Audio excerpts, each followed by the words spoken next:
ერთხელ ერთ-ერთი ტომის ბელადი შეჯიბრს მოაწყობს. შეჯიბრი იქნება ხეზე ასვლაში, ვინ შეძლებდა ყველაზე მაღალ ხეზე ასვლას. უამრავი ხალხი შეიკრიბა, რომ ეს სანახაობა ენახა და მონაწილეებისთვის ეყურებინა. როდესაც შეჯიბრი დაიწყო, მაყურებლების უმეტესობა ხმამაღლა ყვიროდა. ეს შეუძლებელია.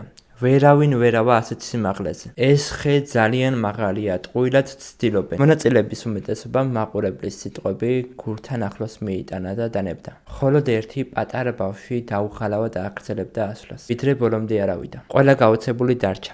არავის ჰქონდა იმაზე პასუხი, თუ ამ პატარა ბავშვმა როგორ მოახერხა ხის კენწეროში ასვლა. ამის გასარკვევად ბელადმა ერთი ბრძენი კაცი სახელად ლი მოიხმო და კითხვა დაუსვა. ყველა აღფრთოვანებულია იმ პატარა ბავშვით, რომელიც ხის მწვერვალზე ავიდა. გითხარი, ეს როგორ მოახერხა? ლიმ უპასუხა.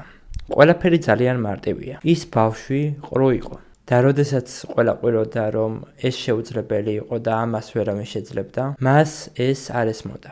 არასდროს არ უსმინოთ იმ ადამიანს, ვინც გეტყვით, რომ ვერ გამოგივა. აუცილებლად გამოიწერე ჩემი გვერდი, რადგან ძალიან ბევრ და საინტერესო ვიდეოს დავდებ.